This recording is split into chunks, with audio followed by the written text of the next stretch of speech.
Assalamualaikum warahmatullahi wabarakatuh. Kita lanjut pada tutorial 9 ya. Kita sekarang udah sampai pada tutorial 9. Kita akan berlatih soal-soal di tutorial 9. Mari kita tingkatkan semangat untuk belajar. Kita awali soal pertama. Ada suatu sel elektrokimia dengan elektroda Zn dan Ag pada keadaan standar menghasilkan arus 0,75 ampere selama 321 menit. Diketahui data E0 dari Zn dan Ag. Pengurangan massa di anoda adalah titik-titik gram. Kita disuruh menghitung pengurangan massa di anoda. Kita ingat waktu kita belajar sel volta, untuk merangkai sel volta, untuk menentukan anoda dan katoda, kita melihat harga E0 elektroda yang tersedia. Bahwa yang diposisikan menjadi katoda, yang E0-nya lebih besar. Dalam soal ini ada Ag dan Zn dengan E0 yang sudah diketahui. Kita melihat bahwa E0-nya Ag ini plus 0,8 lebih besar dibanding E0-nya Zn min 0,76. Berarti nanti yang akan menjadi anoda itu adalah Zn. Karena Ag E0-nya lebih besar berarti Ag menjadi katoda. Anodanya adalah Zn. Nah, reaksi yang terjadi di anoda karena anodanya adalah Zn, elektrodanya Zn termasuk elektroda aktif, elektroda yang ikut bereaksi, maka reaksi di anoda oksidasi terhadap Zn. Jadi Zn nanti teroksidasi menjadi Zn2+ plus 2 elektron. Ya. Jadi Zn larut. Jadi nanti selama proses elektrolisis berlangsung, anoda atau Zn ini ada yang larut menjadi Zn2+ teroksidasi. Nah, berapa banyaknya? Ya kita hitung pakai hukum Faraday 1. Massa Zn yang melarut sama dengan EIT per 96500. Hukum Faraday 1 ya. E massa ekuivalen dari Zn berarti AR-nya Zn. Nah, R-nya Zn dibagi valensinya. Lihat di sini. 1 mol Zn melibatkan 2 mol elektron. Sehingga nanti E massa ekuivalennya sama dengan AR-nya Zn dibagi 2. Karena ini 1 mol Zn melibatkan 2 mol elektron. Sehingga ini 65 per 2 itu adalah E. Kemudian I arusnya 0,75 kali T. Ingat T harus dalam satuan detik, maka kalau ini satuannya menit, kita kali dengan 60 dibagi ini. Nah, ketemulah massa Zn yang melarut sebanyak 4,865 gram. Jadi, pengurangan massa di anoda itu sama dengan massa Zn yang teroksidasi atau Zn yang larut, yaitu sebanyak 4,865 gram.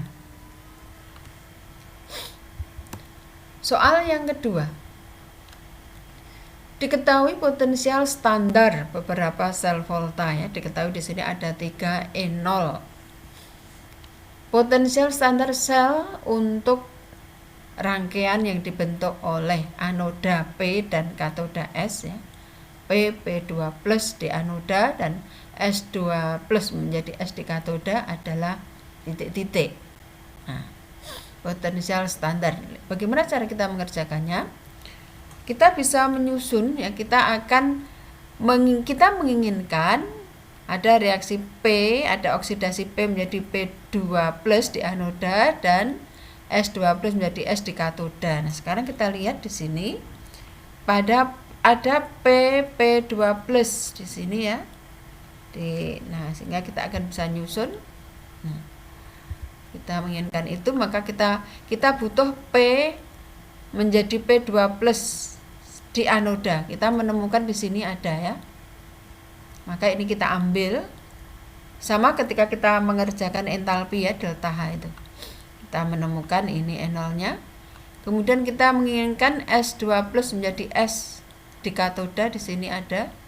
Ini kita ambil E0-nya ini. Nah, berarti ini kita kan harus menghilangkan yang kita inginkan kan ini. Dengan ini berarti kita harus menghilangkan ini sama ini. Nah, di sini ada, tapi posisinya perhatikan nih. Kalau ini kita ambil utuh, maka tidak bisa untuk menghapus ini. Karena ini R teroksidasi menjadi R2, ini juga R teroksidasi menjadi R2. Supaya bisa menghilangkan ini, maka ini kita balik, lihat di sini. Sehingga tadi R teroksidasi menjadi R2+, kemudian R2+ tereduksi kembali menjadi R. Nah, sehingga nanti bisa kita hapus, bisa saling menutup. Kemudian tadi ada Ki2+ tereduksi menjadi Ki, maka ini kita ambil ya, Ki teroksidasi menjadi Ki2+. Nah, karena ini kita balik posisi anoda katodanya. Kalau ini tadi anodanya R, katodanya Ki, sekarang kita balik anodanya Ki, katodanya R, maka harga E0-nya otomatis juga ikut terbalik, yang semula plus menjadi min. Di sini tadi R teroksidasi, Ki2+ tereduksi, E0-nya 1,56. Sekarang kita balik, Ki teroksidasi, R2+ yang tereduksi. Jadi ini tadi anodanya R, katodanya Ki, menghasilkan E0 1,56. Kita ubah anodanya Ki, katodanya R, berarti kita balik posisi kutubnya, maka E0-nya menjadi min. Nah, setelah ini kemudian akan kita jumlahkan. Nah, ini bisa kita hapus, kita saling menutup ya. Ini juga akan saling menutup. Sehingga tinggallah P teroksidasi jadi P2, S2+ tereduksi menjadi S, sama seperti yang ditanyakan di dalam soal. Nah, E0-nya tinggal kita jumlahkan. Jadi jawabannya adalah B. Lanjut soal nomor 3.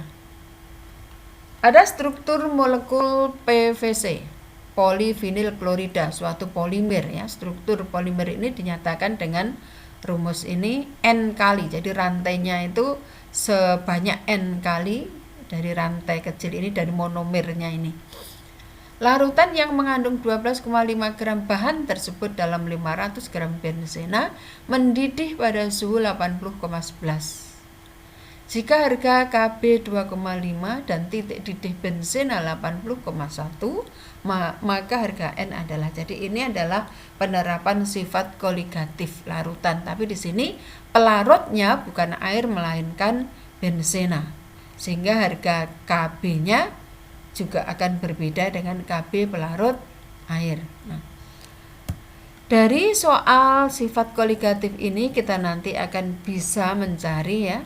Kita punya rumus pada sifat koligatif, delta Tb sama dengan Kb dikali molalitas. Delta Tb-nya, nah, larutan mendidih pada suhu 80,11 derajat, sedangkan titik didih benzena 80,1. Berarti di sini terjadi kenaikan titik didih sebesar 0,01. Berarti delta Tb-nya 0,01. Kb diketahui tadi Kb 2,5 kita masukkan. Nah, molalitas gram zat terlarut per mR-nya dikali 1000 per gram pelarutnya. Gram zat terlarutnya tadi 12,5, mR-nya belum diketahui. Kali 1000 per gram pelarutnya adalah ini 500 gram benzena ya, karena pelarutnya benzena. Nah, dari rumus ini nanti kita akan bisa mendapatkan harga MR. Nah, MR dari PVC, dari molekul PVC ternyata 6250. Nah, MR massa molekul relatif tadi dicuplik di sini monomernya. Nah, berarti MR itu adalah monomer dikali N-nya ini. Kita mau mencari N-nya ini berapa ya, sehingga ini kita hitung. Ini C kan 12, H itu 1, Cl 35,5. Ini untuk CH2 CHCl itu punya MR 62,5, sehingga 62,5 dikali N sama dengan 6250, maka N-nya ketemu 100. Ya, jadi N-nya ini, jadi monomer ini nanti akan saling gandeng menggandeng sepanjang terulang sebanyak 100 kali. Maka disebut polimer karena dia poli, rantainya panjang ya, gabungan dari monomer-monomer membentuk rantai yang panjang. N-nya ketemu 100. Soal yang keempat. Diketahui energi rata-rata. Energi rata-rata CH, Cl, ClH, Cl, CCl ya. Perubahan entalpi untuk 3,2 gram metana pada reaksi ini adalah berapa ya? Nah, tentunya seperti yang sudah kita lakukan, kita cari dulu berapa entalpi delta H yang menyertai reaksi CH4Cl ini. Nah, agar bisa kita kerjakan dengan mudah, kita ubah menjadi rumus struktur. Di sini CH4Cl, sehingga akan kelihatan ya ikatan-ikatannya. Nah, setelah ini kelihatan ikatan-ikatannya, maka delta H-nya bisa kita hitung dengan mencari selisih hasil penyumblahan ikatan-ikatan yang ada di kiri dengan ikatan-ikatan yang ada di kanan. Delta H-nya itu merupakan selisih antara jumlah energi ikatan reaktan yang ada pada reaktan dikurangi dengan jumlah energi ikatan pada produk. Sehingga kita lihat di sini delta H-nya energi ikatan di reaktan, kita lihat ada ikatan CH sebanyak 4 ya, ini 4 kali ikatan CH, ada ikatan Cl dengan Cl. Kemudian ikatan yang ada di produk ada ikatan CH sebanyak 3 ya, ditambah ikatan CCl dan ikatan HCl. Nah, ini bisa menutup, ini ada 4 ikatan CH di reaktan dan di produk ada 3 ikatan CH. Ini bisa kita coret sehingga di kiri tinggal ada 1 ikatan CH, tersisa 1 ikatan CH. Kemudian ClCl ini tinggallah dimasukkan angkanya tadi yang sudah diketahui, maka delta H ketemu minus 100 kilojoule per mol ya. 100 kilojoule per mol. Nah, sekarang kalau ini 3,2 gram metana, jadi ketemu minus 100 kilojoule ini per mol, artinya per mol metana yang dibakar. Kalau yang dibakar itu hanya 3,2, ya kita lihat ini AR-nya 12, H itu 4, berarti ini MR-nya 16. Kalau ini MR-nya 16, ini 3,2 gram itu berapa mol? Berarti kan 0,2, ya kan? Ya, berarti berapa perubahan entalpi pembakaran 3,2 gram? Ya, berarti 0,2 mol dikali ini. Temunya berapa? Min 20. Ya, jadi jawabannya adalah soal nomor 5. Etanol disebut juga etil alkohol, memiliki rumus molekul C2H5OH, adalah sejenis cairan yang mudah menguap dan mudah terbakar, sehingga etanol dapat digunakan sebagai bahan bakar. Jika spiritus dianggap hanya mengandung etanol, berapa gram spiritus yang harus dibakar untuk menaikkan suhu 100 gram air dari 20 derajat menjadi 50 derajat? Diketahui entalpi pembentukan standar dari masing-masing zat, juga kalor jenis air dan delta H. Nah, kita ingat ini reaksi pembakaran etanol, kalau kita buat persamaan reaksinya ya seperti itu.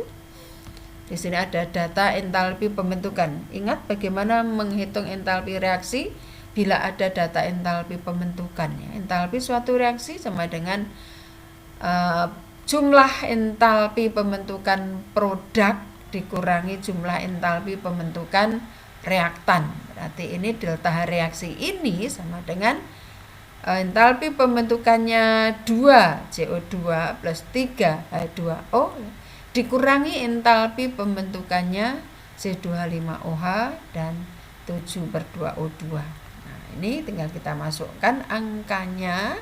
Nah, ingat O2 itu unsur bebas, maka harga delta H F0 untuk unsur bebas itu adalah 0. Nah, ketemu delta H dari reaksi ini. Jadi artinya pada pembakaran 1 mol etanol ini nanti akan menghasilkan kalor sebesar 1231 kilojoule ya kan. Nah, sekarang untuk air tadi untuk menaikkan suhu 100 gram air dari 20 menjadi 50 berapa kalor yang dibutuhkan? Q sama dengan M kali C kali delta T.